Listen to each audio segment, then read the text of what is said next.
So I went to school very close to here a long time ago, over 25 years in the industry as well. And my God, what an amazing place this is. And I knew about this place, but the rest of the area wasn't very nice to walk around as a school kid. So it's changed so much. And I think, you know, even sustainable investment has changed rapidly. And people even 10 years ago used to look at me at Legal and General and think, what's that got to do with investments? It's really changed rapidly. So I think we have to give ourselves a little bit of a sense check of where we've got to already. And I liked your point, Julia, about, I mean, I don't use American acronyms, we're on a journey and stuff like that, but it is something that we haven't got to the end of. And I think of this as sometimes like a teenager that's grown up very fast, thinks they know everything, has sort of said that they can do everything, and then sometimes people are going, can you calm down a bit? Can we have some rules now? We need to make sure that you do the things that you've said you're going to do, including my son who's just started university, and I'll make sure he turns up for lectures. Now, this is really important stuff. Now, I joined the regulator a year ago, just over a year ago, for the one reason that I think I understand a little bit about this industry. I've been an asset owner, I've been an asset manager, and I've been the director of ESG for one of the largest asset managers in the world. And I knew that this was the time that I should probably go and help bring some guardrails, bring some common sense. Now, of course, it's not me. I've got an amazing team, and I'm using the industry. The one thing that you're right, Julia, is no one knows all the answers. And so the more that we can get groups together, and I'll give some examples of that, I think that's important. But a couple of points. It is complicated. There is no one answer. If someone tells you that ESG outperforms, that's one of the phrases that I've heard over the years. It's like, what does that mean? I don't know what that means, and I've been in the industry for a very long time. Or I integrate ESG into everything. Or the other example I have, we cover all the SDGs. Excellent, wow. Can you give me an example, please, rather than just we take it all seriously? So this industry does need guardrails, and when we've spoke to the industry, they've all said that. So it's very strange when the regulators ask to get involved, because we know many times when they're told to get out of the way. So it is complicated. I do think it's very important that I am the director of E, S, and G, not just E. I care passionately about E, and I've done a lot of work over the years, but I do think the S is going to be very important in the next few years. And so for you, I think that's an area that will have a lot more focus. Consumers and electorate care about that quite a lot. So they have asked for guardrails. So what are we trying to do? So one of the phrases that I use is we cannot just play at one part of the investment chain. Everyone's talking about what corporates have got to do and how much reporting they've got to do and how it's all up to them to solve the planet and everything else. Well, asset owners, asset managers, ESG ratings providers, auditors, all of these other parts of the chains need to do their bit. Investment consultants, they should all be helping in this area. The corporates need to do their bit, of course they do, but they can't do this alone, and it doesn't work if the other parts don't raise the bar. So I think that's quite important. And the other thing is, we're not just talking about ethics, and Julie, you kindly mentioned that, but it isn't ethics. Everyone has personal views. Please make sure that they're exposed, but that's not the same as ESG, and I think they get very, very confused a lot of the times. So, one of the things that we're trying is corporate disclosure. So once I've just said that it's not all about corporates, but let's just start with them for a minute. We're trying to help. So we made sure we were the first place that said you have to mandate TCFD requirements. We will work very hard on ISSB. First acronym I've used, I apologise. The International Sustainability Standards Board. This is going to be very big in this area over the next 5 years. ISSB. Basically, my simple layman terms, this will be one set of metrics on each sustainability topic. Hopefully, it's a metric that CFOs, asset managers have all agreed on before, that therefore when you want to look at something, let's use something different from climate. You want to know about political lobbying, or you want to know how much tax someone pays, or how quickly they pay their suppliers. One metric using an accounting standards board so that it is used properly, and therefore you could measure that, hopefully in the UK, hopefully in Japan, hopefully in Brazil, and hopefully in the US, and you'll get a number that can be comparable. That's the dream. It's coming very quickly. I think we're getting there. We've nearly finished the consultation, and I think by February of next year, we'll have lots of things done. Now, that is much quicker than accounting standards came into place, by the way, much quicker. But that also helps corporates, because you know what their arguments are. I've got so many different metrics people want. Every different person wants something else. So ISSB. Labels. You know we're going to talk about that, and we've touched on that. We have used the industry. The DLAG, which James and Julia are on, and many others, have given us considerable feedback. It is complicated. We will not get it perfect first time. But do we need to do this? Absolutely. The industry said we need to do it. The guardrails need, and more importantly, consumers are crying out for some kind of standardization so they can understand. And I think that's very important. Asset managers. We've talked about them. We've been writing to them with a Dear Chair letter about their claims, their commitments, and what they're doing. And we're now embedding this. So the FCA is spending a lot of time with the supervisors, and I work with them all the time, and my team do, showing them what good looks like, so that they can go and talk to the FCA, they can go and talk to the regulated firms. And when they're not happy, we will start doing things. But we're trying to give the industry time, because I'm not going to say journey, we're just early. We're just early. Help them. So we're helping with labels, we're helping with ISSB, we're helping with the Dear Chair letter, which says some principles. But if you don't do it, then the stick will come afterwards, as a regulator needs to have. Greenwashing is something that you've heard all the time. We don't hear the word social washing as much, but that's just as bad and just as important. And I think you'll hear that phrase a lot more over the years. So, what are we trying to do? Our statutory objectives say that we've got to protect consumers, and consumers need to have a competitive market that they trust in. Well, we've just said, with all of these claims bandied about, and all these wonderful products, like the dials and everything else, people are going, I just wanted to buy something that was linked to diversity or to climate. Which one? Or do I exclude, or do I stay? Why has it got Shell in its portfolio? I don't understand. We hear this all the time. So we are coming up with labels. There will be 3 sustainable labels. This will be coming out very much before the end of the year, James. The last thing we want to do is put it out on Christmas Eve. I know that's been an old trick of people in the past. That is definitely not going to happen. And it will be about 3 labels. You don't have to go for a label. Can I just remember that for a starting point? You don't have to. It's okay to sell things that aren't ESG. No one's making people do this. I think that's the other thing that's really important. There are other ways of investing, and I've been an investor for a long time, and I know I'm the director of ESG and I should care passionately about it. I do, but you don't have to do that, and not everyone will want that. But if you start saying it, you're going to have to say more than, I've integrated ESG everywhere. That's not enough, and that won't get you a label. So, we'll get the labels.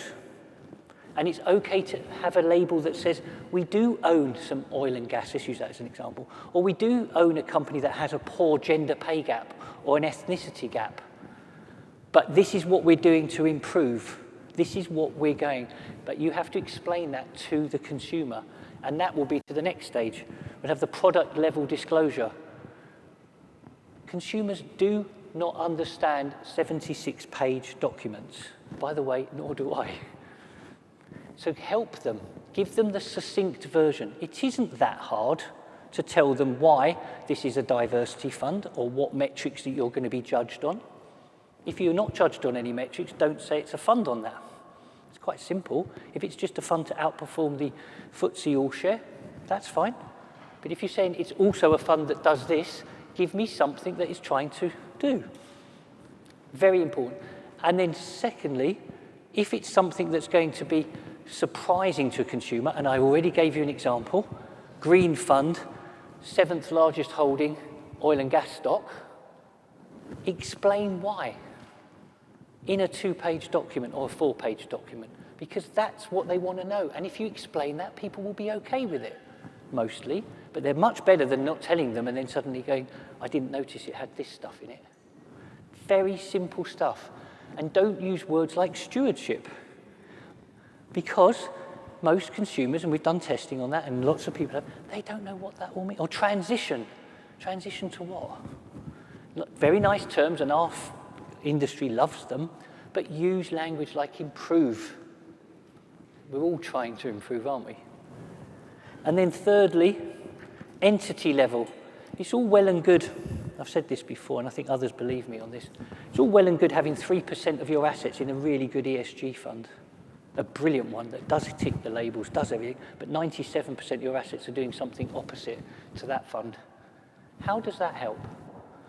Therefore, it is entity level that important, and we have to work on that. And that word stewardship will come back, and we have to work on what does it mean. It's not just voting, because it's not just about equities. We must remember this isn't just about equities. Really important.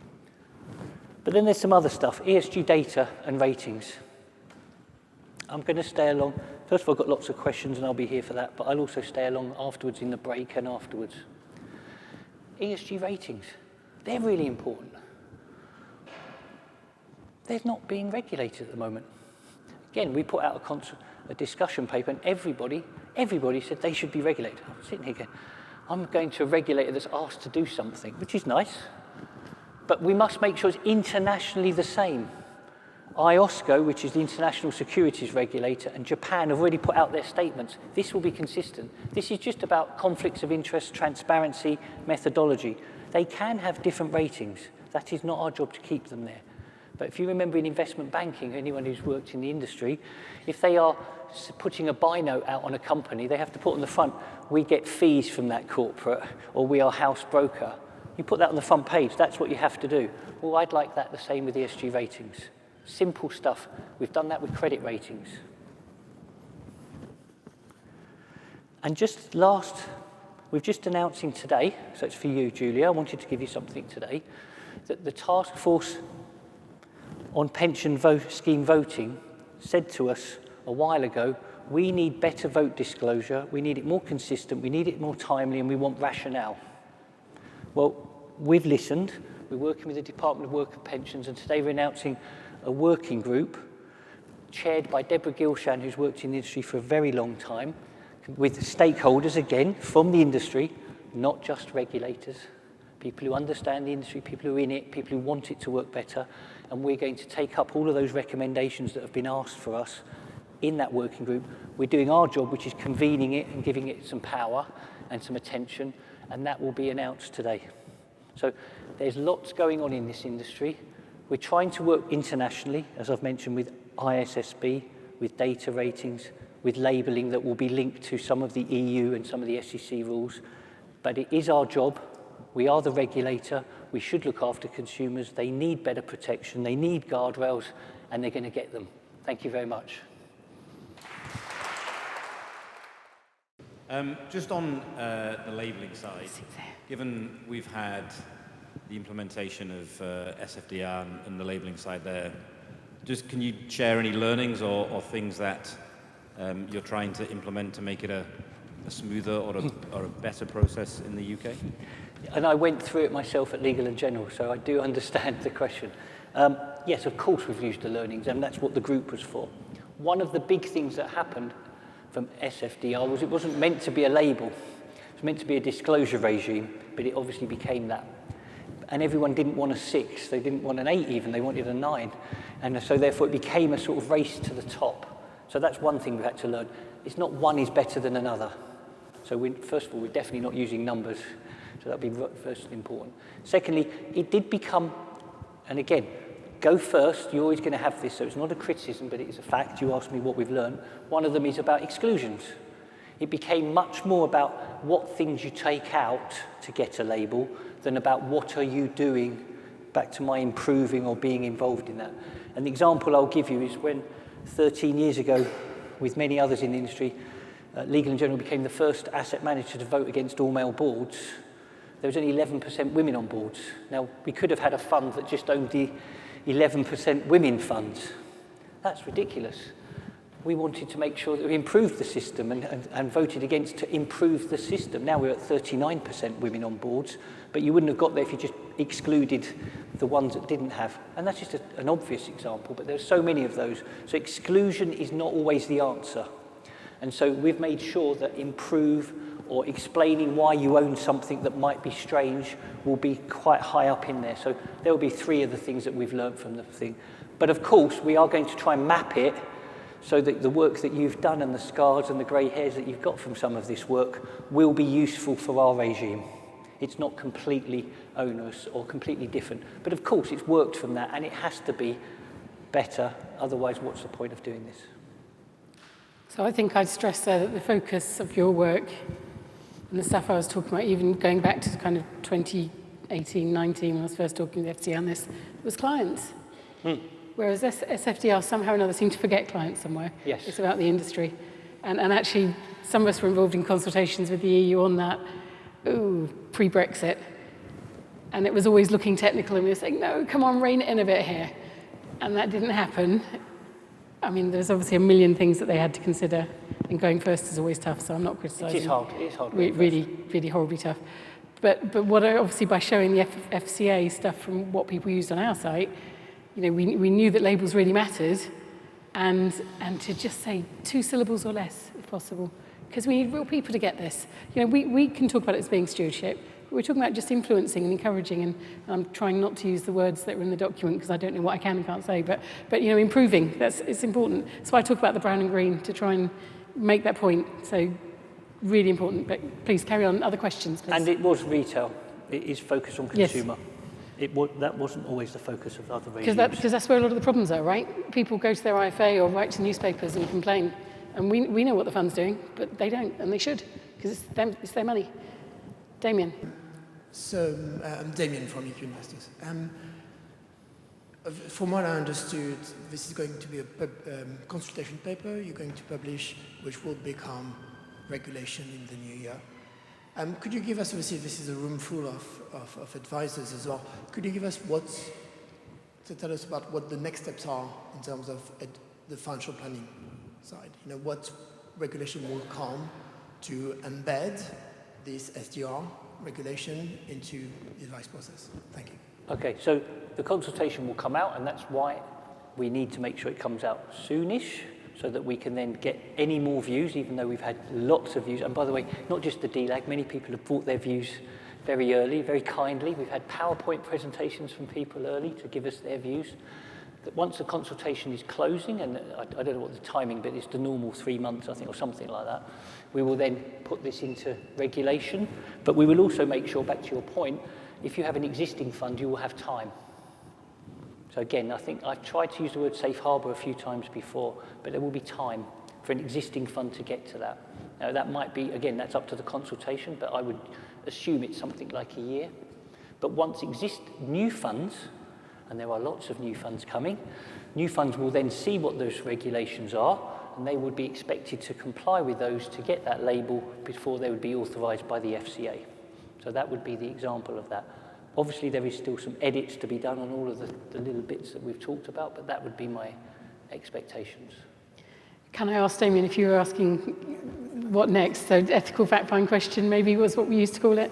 Sure. So, yeah, so and regulations, anything requiring advisors to talk about this with their clients? There will be, and distributors especially will be wanting to make sure that that label and the disclosures, the 2-page disclosures or the consumer disclosures, are accessible for the retail investor, yes. So the specific role of the intermediary, exactly what they do and don't have to do, my understanding is that's not yet decided. No, that's not and decided. That will be something that gets talked about. And that's where you can respond to the consultation about whether you think that should be compulsory. And because you can't force people to have those conversations if they don't know what the conversations are going to be about. So it's got to be in that order. Absolutely, it's in that order. Sorry, I'm distributors first. No, it's good. Thank you. Hi. Damien. And then there. So Seb Bilo from Web Asset Management. Just 2 questions, actually. The first is maybe obvious now, but there was a concern that the new administration wouldn't be supporting this direction. It sounds like that's not the case. They are as supportive as the previous one. Perhaps you could just confirm that. And then also on the taxonomy, you haven't mentioned anything about the taxonomy. Can you update us on where that is and when we might get an update?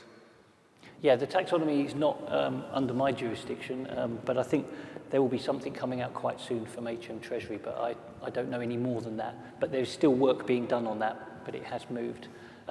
We keep going. I mean, one of the things I talked about, very important, this is FCA statutory objectives. Protect our consumers, integrity of markets, and competition. All of those are linked to promoting and stopping misleading statements. So I don't think anything should change the work that we do on behalf of regulation. And then the fourth one, we have regard. The Chancellor wrote to us in April of this year, wrote to us the year before, have regard to making net zero 2050 happen in the UK, but it was amended, the letter, including fossil fuel companies for the foreseeable future, with obviously what's happened in the tragedy of the energy crisis. So that still links in with our expectations and our objectives, try and promote, and that's where the improve, trying to get involved with companies rather than just excluding, links in with that perfectly. Which opens up an awful lot of doors, right? Should do. Potentially. So keep feeding in your thoughts. We have a question. Next, please. Over there. Hannah, could you come to the front for Jim, please? This person's been waiting a very long time. Oh, sorry, beg your pardon. Hannah at the back. Hannah? Richard in the white shirt, red tie, just here. I don't know everybody's names here, just to be sure. Hi, Richard Essex. I'm a IFA.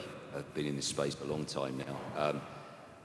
It's a sort of question, sort of request, I suppose. I think you mentioned about the transparency issue, and particularly where you're looking, a customer or a client is looking at funds, perhaps sees the name Shell, which is a good example. I often feel that the quality of information passed about voting, for example, narratives, discussions that asset managers have had with companies, is kind of not really written for the customer. It's written for the guys in the boardrooms.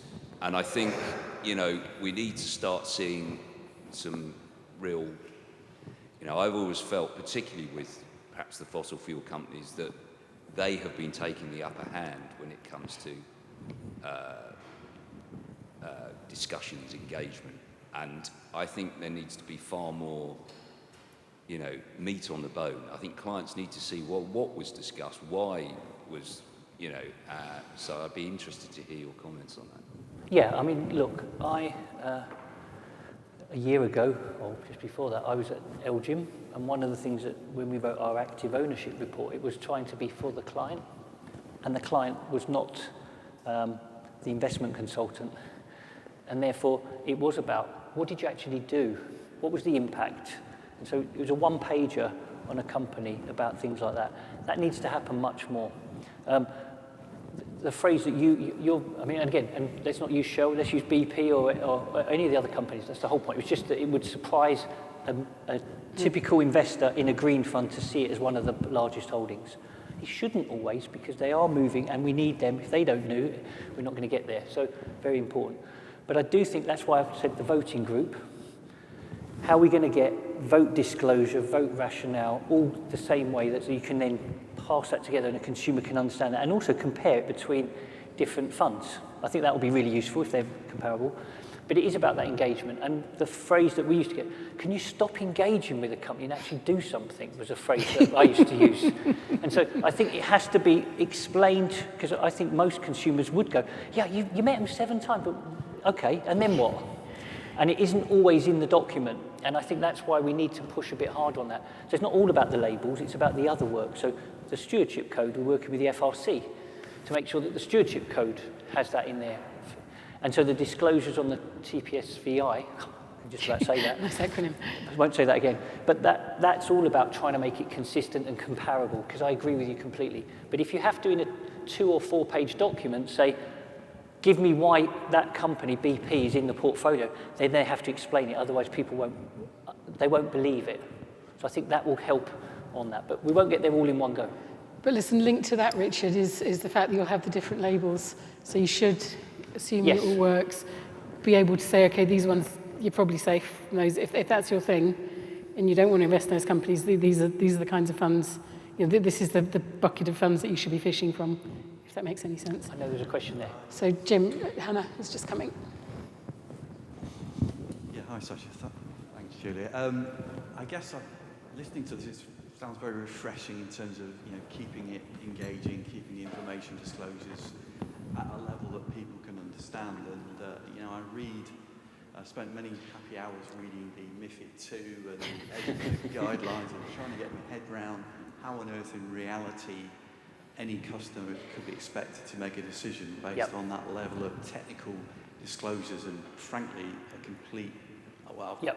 I'll keep my language polite here, but in a church, what learnings are we taking or have we taken from what's been happening in the EU? Because that's live now. And I know there's certain countries that have adopted it far quicker, predictably, as you'd expect, but hopefully the learnings will suggest we don't have to go down that path. Good. I think your body language is probably telling me something. So you won't get those hours back reading all those MiFID II things. Sadly not. I've got the same. Look, we're going to do a label. That'll be a starting point. And not everyone will get the label. That's a fact. Or they'll have to change to get to that label. They'll also have to have the consumer document. Short, sweet, hopefully linking with some real actions, not just... If you're going to be a diversity fund, what metrics are you using to prove it's a diversity fund? Some people say, oh, but it's really hard to do metrics. I go, well, it's not hard for you to sell it as a diversity fund. So you must know what you're aiming for. It's not that hard. It doesn't have to be perfect, but just please do that. And then there'll be a product label, as we said. And then the last thing, there'll be an entity. What has the firm done? Now, that will be pretty, I wouldn't say the word simple, but it won't be using complex. And we've said, don't use words like stewardship. Don't use words like transition. They're lovely words. I was the stewardship manager for years, so I know that. But it isn't the word I'd use to a consumer. So we're trying to make it that, and they're short and pithy. Now, of course, someone says it's too short. Well, I'm afraid when you do consumer studies, and we do a lot of consumer studies, they get as much buy-in from a 2 to 4 page than they do from a 16-page document. You can, and they're clever people here, they can make that work in a 4-page document. Of course they can. They can give a flavour of what it is. Then they can go and ask more, or they can get involved or go on the website and watch a video, but just get that. And so we're trying very hard. Can't stop what others are doing, but the more we get this right, and you help us, then I think others will follow. And I certainly hope so. I think a little bit of that comes down to what do we call a metric? Because some of the conversations we've had in DLAG, and I don't know if you're able to say anything on this or not, but a metric to me is we can prove that we haven't held any of this kind of company, and that's fine. You do not need 10,000 data points from MSCI, Morningstar, or anybody else to tell you that actually you've looked down your list of holdings and you know for certain you've never invested in an oil company. Is that a fair? Absolutely. Simple explanation to a consumer that they can understand. Do not want to know that you've got 10,000 algorithms and used 55 data points. What does that actually mean? What's the end point? And what are you going to do if it doesn't hit that? Thank you. I think there's a question right at the back. From Alquity. Sacha, you mentioned about fund managers hiding kind of the bulk of their assets behind a kind of sprinkling of ESG funds. And then you mentioned entity level change. What did you mean by that? And can you expand on entity level change? Yeah, I mean, if you think about it, and again, most fund managers are moving a long way, but there are a lot of funds that are not ESG, and that's absolutely fine. But how is that linking with the objectives of their other funds? So that would be not principle 4, but it's one of the principles of the FRC Stewardship Code. How do you manage your conflicts of interest? And they're pushing harder on that. And we want to know how you do that, so that one aim doesn't affect the other aim. So I think that's a very important point. It's nothing new. Fund managers have had to think about how their income funds and their growth funds, or their debt funds and their equity funds manage the same holdings. But I think we need that in ESG. We need more disclosure and explanation of how they manage that. And people are moving in that direction, and some have moved a very long way. But I think it's very important. And so when we want if you're going to have a label, you have to explain how that works for the firm. How you think about this for the rest of your interests. Now, one example would be, probably an asset manager may have signed up to the net zero asset owners or asset managers, depends which one they are. If they've signed up to that, explain what they're doing to get there, as well as that fund being green, what are you doing as your whole fund? Again, they're early days, but I think we need to make sure that they're consistent and they show how they manage that conflicts of interest. Everyone's got conflicts. It's okay to have conflicts, but how is it managed and who makes the final decisions? That would be what we want. Because once people understand how they're managing it, maybe people can have conversations with them, encourage them to manage it slightly differently. Absolutely. Which is what we want. Can I suggest, I'm going to let this one, I have let this one over a little tiny bit because there are a load of questions, which is great. I think there's another question over here. And I will stay. And maybe maybe two more questions if there's desperate. So two ladies here. Can we just maybe take the questions together, possibly? And then we'll close in about 2 minutes. And then Sacha, as I said, has said he will stay. ISR, Febelfin, FNG, and now the label that you're creating. How are all of these going to square? Because each one of them are asking for different requirements in different countries across Europe. And then we're possibly going to have to create new disclosures for the UK market. So is there a means of harmonising all of these? The answer is we're trying our best. One of the things I said was we're going to try and show you where the map is of how it links into SFDR to the 6, 8 and 9. But just because you've got an 8, as an example, if you're 8, and I'm just making this up, but for you, if you had an 8 and all that the firm did was exclude things and didn't explain, back to the points about that, it would have to up its game to get the label, but it wouldn't be, as we said, from a 2-page document or a 4-page product. It's not so onerous if you wanted that label. But we are using the things that are already out there from SFDR as our starting point. But as the question before was, what have you learned from it? We've tried to use that as trying to make it better for consumers. And I'm afraid that's what we have to do, because when we've looked at consumer testing, and you've done it yourself and all the things, people are confused at the moment, and therefore we need to do our job, which is to help protect and align for consumers. Yeah, that was one of the first comments in the DLAG meetings was, can we keep it as close as we can to existing stuff? But none of it really worked, and it was confusing people. So this has just you've got to do what we think is going to work. But whilst mapping is exactly as you're saying. I think there's one other question in the middle here, and then perhaps we wrap up. So final question, please. Yeah, Emily Poole, Happy Planet Financial Planning. I love working with clients who want to do something great with their money, and I love doing the fact find and finding out exactly what they're interested in. And then we look at the options, and a lot of the time the best fund for them is just too expensive, because obviously they are limited to what they can take in that respect. But my question is, due to the fact that more concrete regulation is actually going to increase the cost to the end client, is there a way, just maybe some big blue sky thinking here, but is there a way that we can cross-subsidise the cost of these kind of investments for the by the greater investing community? Well, I think the first part of the question, we have tried very hard to think about cost benefits in here. And by the way, we're not telling, again, I think I said that before, we're not asking people to have an ESG label. You don't have to. And if you're going to have an ESG label, we're only asking you to say what it does. So I don't think it should be that costly to be able to do these things. And again, it's not a huge MiFID document that we've just discussed on, so that shouldn't be too hard. And we will give the industry time. So I don't think it should be too costly. Then all we can do at the moment, and we shouldn't be getting our hands too much into the weeds or the micro of this industry, is hope that if there is more competition and it is clearer, people will want to buy the funds that are doing that job, and hopefully that will have economies of scale and all the things that happen. But I think that's as much as we can do in the short term as a regulator. Yeah, you don't set companies' pricing policies. No.